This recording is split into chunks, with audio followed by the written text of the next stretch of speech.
Hello and welcome to the Journal. I'm Steve Kendall. The BGSU Center for Great Lakes and Watershed Studies is in its spring phase of its ongoing research of Northwest Ohio's watershed. Joining us first segment are Sarah Emery, Alexis Ostrovsky, and Kevin McClooney. I want to thank you all for being here. Kevin, talk a little bit about the origin of the center, what its purpose is, why it was put together to begin with. What's the reason for its existence? Sure, thank you. Yeah, so back in about 2018, there was a group of faculty at BGSU that was interested in questions surrounding Lake Erie water quality and other sort of threats to Lake Erie and other Great Lakes watersheds. And we sort of started getting together and discussing, could we work together more conclusively or more integratedly? And so we started working together, putting in grant proposals together, doing research together, and that sort of began things. And then we sort of went from there to start discussing what would a center look like. And that's sort of the beginning stages, and that sort of came together with the hiring of Dr. Sarah Emery here just this past year. Yeah. Now, Alexis, in terms of the disciplines involved, you're probably, and some of you are chemistry people, but there are other entities involved as well. You're obviously from chemistry. Yes. So talk a little about what your role is in this and how you got interested in it and why you think it's important. Yeah, so actually there were multiple faculty, mostly from the biological sciences department on campus that started, but a couple of them reached out to me to say, you know, some of the research you're doing has some relevance to water quality issues, and would you be interested in talking with us about some of these interdisciplinary issues? So it's not just a biological sciences problem, right? There's chemistry, there's also some social sciences involved, and I really liked that idea of, you know, an interdisciplinary group where you can learn from people in other disciplines. Yeah, and Sarah, it pulls together the expertise from all these areas, and of course one of the things the university exists for is to assist in public issues, public good, that sort of thing, and this pulls in all the people from these other areas to direct it to hopefully a better outcome than we've seen in the past with the Great Lakes watershed. Right, and that was, so I actually started January of 2025 here, and I was coming from the University of Louisville in Kentucky, where I was a faculty member for 17 years.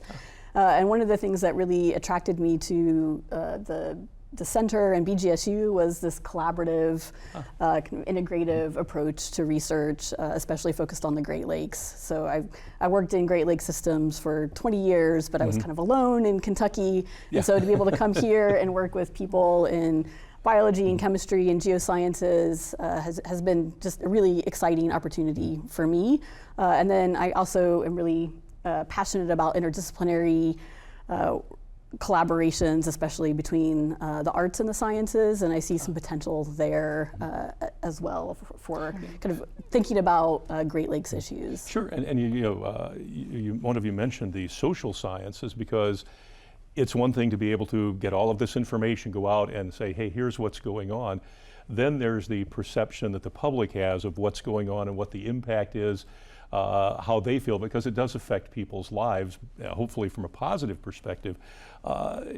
Kevin, your area, like specifically, what do you look at? What's your main goal as you go through this? Yeah, my background is as an ecologist, and so I study the interactions between organisms and their environment. I have a background really studying aquatic and linked terrestrial food webs, stream-side food webs.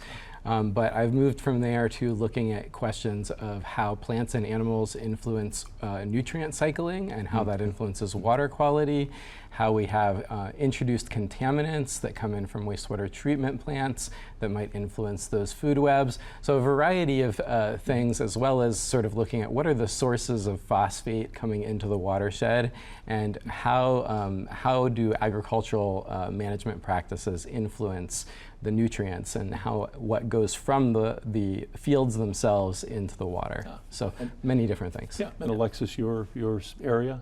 Yeah, so I'm a materials chemist, so I'm a chemistry faculty member, but primarily focused on materials, and not only the materials, but what happens to the materials with light. So when light is shining on these materials, what happens? And I got really interested in this because we have a project where we have these materials that can actually uptake phosphate phosphorus from their environment, and then once you have those, in light, so just with sunlight, they can degrade slowly and release the phosphate slowly. So we're interested in using these to basically recycle wastewater, right? You have all this wastewater, you can put these materials in the wastewater, they absorb all the phosphorus, you can take those out, and then now you have wastewater that's clean from phosphorus. And so that's sort of one of the projects I'm working on. Yeah, because one of the things that we always hear about is the phosphorus load into the lake and the measures, all of that. So anything that can be done to help mitigate that, to lower it, to make it, or as you said, release it over a much longer period so it isn't just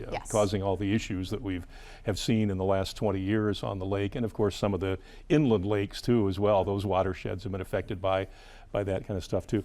Sarah, when you look at the scope of what you guys do, it must be pretty daunting because you're covering not even just a large geographic area, but all these different areas that touch all kinds of industries and people in their daily lives, that kind of thing. So how do you balance all of that to make sure people are getting good information and information that then can be used to move things forward? Right. So one of the things we talk about is taking this watershed scale approach to watershed scale problems. And that's really thinking about how the land, what we are doing on the land influences our lakes, and then how all of that interacts to affect our lives, the public good, right?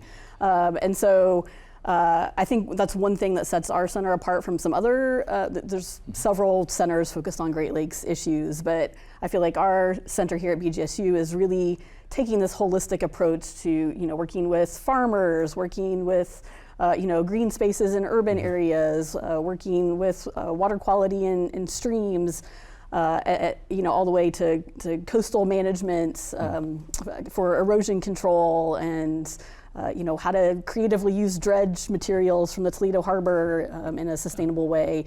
So really this whole system approach to the Great Lakes. And then also we have people working in other big lake systems, especially in Africa. And so trying to understand, trying to apply what we learn in Lake Erie to the entire Great Lakes, and then more globally as well. Yeah, because I know, we just got a second here, but I know some of your other colleagues, we go to Lake Victoria every summer because strangely enough, they were seeing, even though we're half a world away, similarities and then other things like, oh, we didn't expect to see that there, and conversely, things that we find here. When we come back, and we're done with this segment, we'll talk more with folks from the BGSU Center for Great Lakes and Watershed Studies here on The Journal. Back in a moment.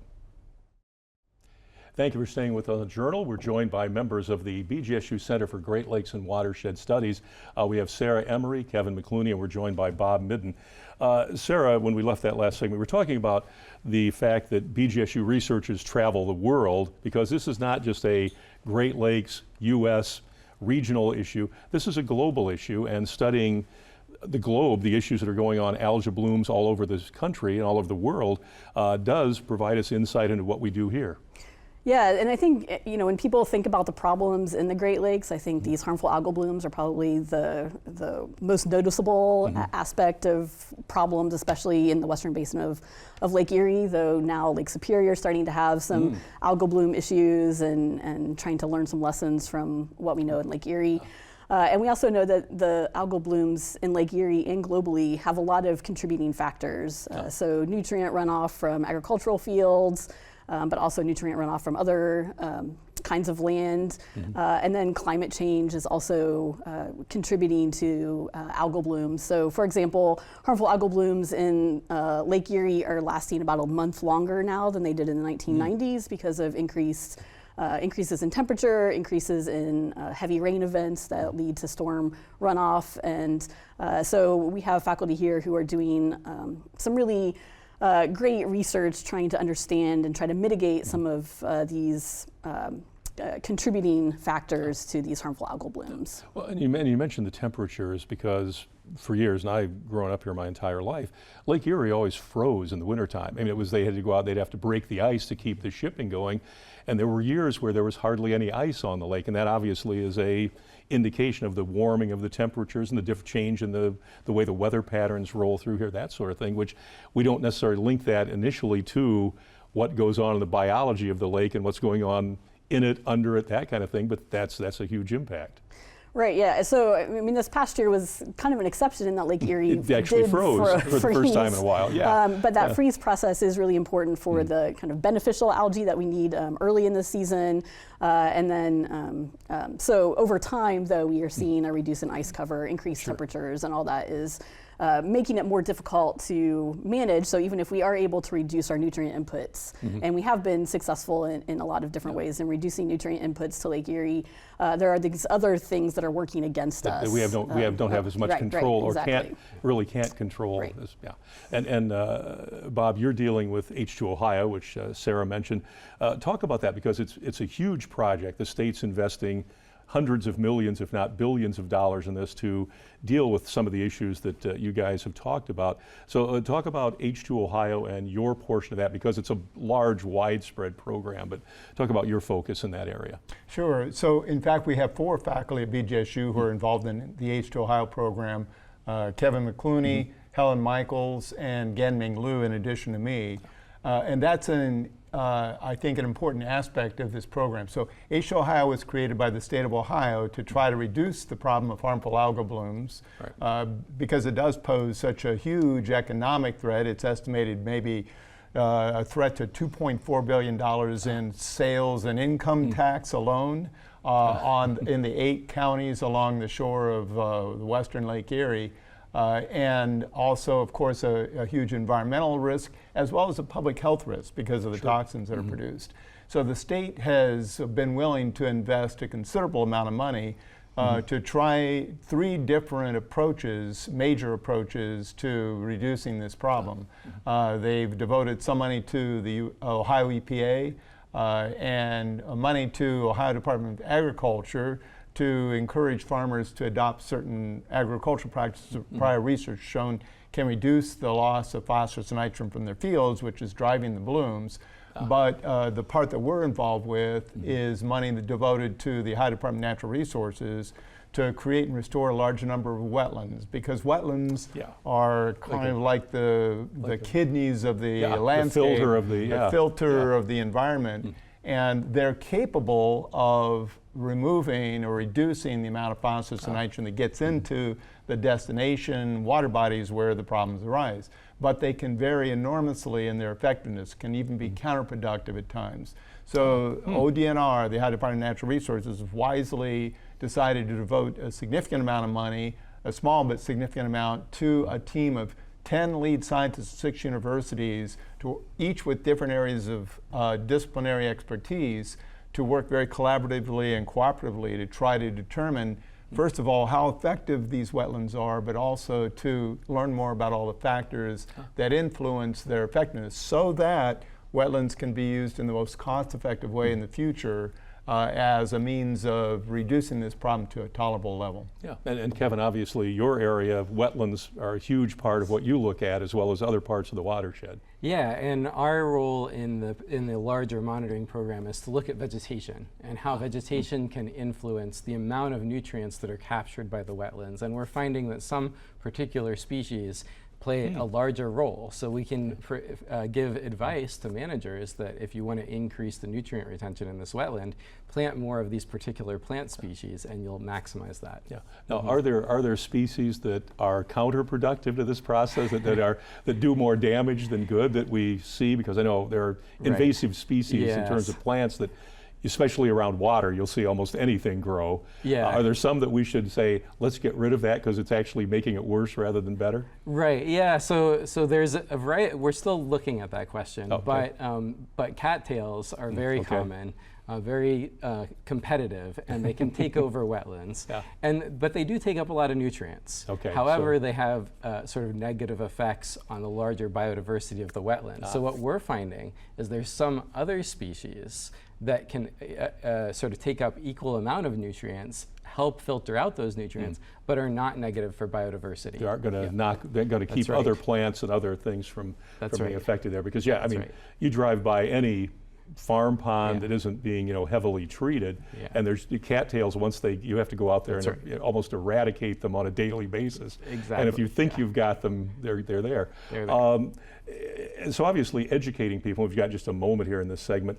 How do you educate people on which plants they should get rid of? And DNR and people like that are involved, but yeah, how do you make sure people understand that might look nice, but it's really not helping? Well, one of the wonderful things about the H2 Ohio program is we have been able to directly interface with the managers of these wetlands across Ohio. And we meet with them every year at an annual meeting. We are able to directly communicate with them. We send them the reports once we're done with them, and we try to make them very easy for them to understand. And they know that they can contact us directly as well. So we have that direct connection with them. And we issue an annual report, which is going to be presented today, starting at 10:30, by the way. A 1,200-page report that provides summaries of data that we've collected and interpretation of that data, including the results of the plant surveys that Kevin and Helen's team does, as well as the soil and water results. And we work closely with the ODNR staff, who are the ones who decide where and how the wetlands will be applied installed. and installed. Yeah, because whenever, and I know they're giving me the time to move out here, but because one of the things you see with any kind of project that's going to deal with the land, that environmental aspect is still incredibly important. And you'll see them say, well, we're going to move this wetland over here, and you see that happen. Hopefully, as you guys have described, it will be a good, useful wetland in the right place doing the right thing. So, but that's why you guys are doing this. So good. Okay, we'll be back in just a moment. More from the BGSU Center for Great Lakes and Watershed Studies here on The Journal. You're with us on The Journal. On our guests are representatives from the BGSU Center for Great Lakes and Watershed Studies, faculty members all. One of the things we touched on a little bit is, of course, too, the interdisciplinary aspect of this. And not just with BGSU, but other universities too. But within the center and the university, there's a lot of student learning going on. The students are directly involved in all of this process as well. So they're learning not just in the classroom, but they're out in the field with you guys doing things. Right, yeah, so right now we have 21 faculty members across 4 different units at BGSU who are involved, and students in all of those faculty members' labs can be directly involved with the work that our center does. And one of the things that we're currently doing is using funds to support student research and travel in the summer and in the academic year for research related to Great Lakes watershed issues. And I think we've funded around 30 or so student research, but have probably close to 100 students who have been involved with our center just in the past 3 years or so, whether that's through summer research opportunities or outreach activities. And so one of the things that we are excited about is continuing to grow by including more faculty members. So we've added 4 new faculty to our center just since January when I started, and we're hoping to continue to expand that, and then also allow students, so any students who are working with faculty in our center are automatically part of our center, but then also students can directly apply on their own to be a part of our center if they just have interests in watershed issues, Great Lakes issues. And I've been really impressed that students have taken it on their own to start forming a group on campus, a student group. It's called SWAG, Student Watershed Awareness Group, I think. And so they're in the process of getting officially recognized by the university, and they'll be affiliated with our center. And so students can get involved that way too. Yeah, well, and I think it's good too, because you have students involved, and obviously they're learning while they're in college, they're doing this. Plus, when they're out, they're good ambassadors for what you do and why it's important, because they're literally right there with you, hands-on, in the water, in the wetland, in the swamp, doing whatever. So when people ask them, what did you do this semester? It's like, well, we waded around a swamp in Sandusky County, and this is what we found. And I think it's probably a good thing, because they help spread the word about why this is so important and what the impact is. Dr. Midden mentioned the economic impact, and I don't think people really still grasp just what that can mean. So anytime you can get good illuminating information out, I think it's a good thing. Alexis, when you look at the projects you work on, what's something in the future that we can look forward to that maybe you're kind of focusing on? Well, we have these materials that, as I said, absorb phosphorus from wastewater, and we're really trying to look at applying those actually, in real applications. So we've done this in the lab, but we're sort of thinking about, do we need to design these materials a little bit differently for different applications? So are we going to be using these with a city wastewater management group, or is this going to be a local farmer who wants to buy these materials to use in their pond in the backyard or something like that? And so we really need to do some new materials design. And so the students are getting hands-on learning and expertise in doing that. But I think a really interesting and cool aspect of this research that I enjoy is the students get to interface with different faculty from different departments, different students from different departments, as well as different community groups, and learning more about what do they need for their materials, and then we can go back to the lab and kind of make those adjustments. You touch on something kind of interesting, because if you have a pond, you treat it with various chemicals. Yeah. And again, purely anecdotally, over the course of time, I've had a pond for like 40, 50 years. When the pond was originally there, the first 10, 12 years, 15 years, no algae, nothing like that. Water was clear. Only in the last maybe 10, I know it's purely anecdotal, nothing scientific also, but now you have to treat it much more aggressively, because if you don't treat it at the beginning of the spring, you get algae. And before, that was never an issue. And maybe that's because of runoff, maybe it's whatever. But those are the kind of things that day to day people ask, well, I need to throw more copper sulfate in there. I need to throw more algicide in, or shade to keep the light from going down. Because clear water, in some ways, we talked about that invasive species, there was good news about some of them because they were cleaning the water. The bad news was now the light was penetrating, and the shallowness of the Western Basin created issues. So the kind of those data things, so those kind of materials might eventually work their way into what I'm putting in my pond. Yes, that's what we're hoping. The long way around to get there. But that's a good thing, because every time you throw a chemical in there, you're thinking, is this really good? I mean, it's going to do what it's supposed to do. It's going to kill the algae, it's going to kill the plant life, but is that the best way to deal with it? So maybe you can come up with ways that are more effective and yet don't create other issues potentially. Effectively managing the problem, which is too much phosphorus. And as we know, if you're in a rural area, you're going to have farming, you're going to have phosphorus, you're going to have things going on like that.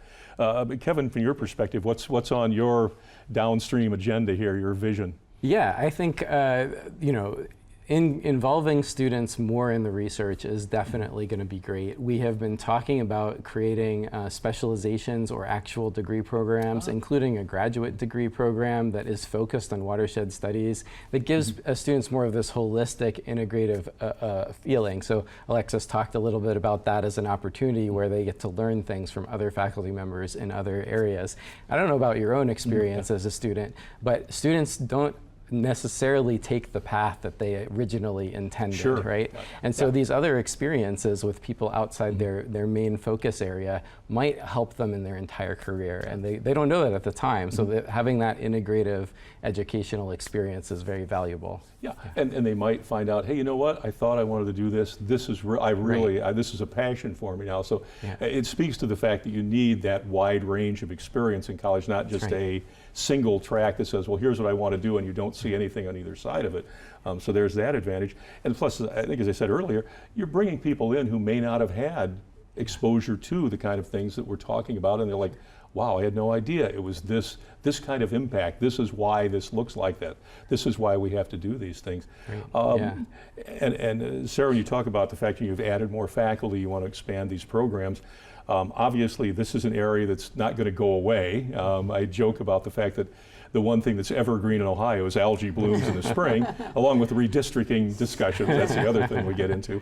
But the future is that we're going to keep dealing with this, and at some point, hopefully, find a solution to it. But that we're still working toward that. Right. Like I think harmful algal blooms in particular are one of these like wicked problems that just require a lot of different approaches to try to reduce the problem. And layered on top of that, the climate change issues I think are going to continue to exacerbate the issues that we have here. Though we do have, we have faculty who are working not just on monitoring the algal blooms in Sandusky Bay, where we have boats that go out weekly to monitor. We have faculty who are working on the genetics of algae and what makes them toxic. We have faculty who are working on the kind of the biochemistry side, trying to understand what's the nature of these various toxins that these algae can make. And so trying to take this multi-pronged approach to the problem, even here at BGSU, and then also collaborating with all of the other institutions and faculty who are also working on these really important issues in the Great Lakes. And I think the one thing that people can take away from this too is that this is research that really is literally on the ground in the water, will affect people's daily lives, whether economically, health-wise, whatever. It's very important research that needs to get done because the lake's not going anywhere as far as we know. And we've got these issues that we have to deal with over years of, some would say abusing the lake all the way back into the, the Industrial Revolution, things just being dumped in there. Now we're dealing with the fact that we have a lot of population around the lakes, and that leads to a whole other array of things. And then the economic impact, the industrial impact of farming, which is a benefit. There's no doubt about that, but we have to find that middle ground. Yeah, and almost a quarter of Ohioans get their water from Lake Erie, and so drinking water quality, tourism, right? I think there's just our lives are really tied to Lake Erie and the Great Lakes watershed. And getting this right, finally, getting it right finally, yeah. Well, thank you so much. Appreciate you guys, what you do, and coming in and talking about this. And as you proceed through these processes, we'll have you back on to talk about where things are going, what you found out since the last time we talked, and what the future is, what we're going to do to help solve this problem for Ohio, the Great Lakes, and in essence, basically all over the world. So appreciate it very much. Great. Thank you. Thank you. You can check us out at WBGU.org. You can watch us every Thursday night at 8 p.m.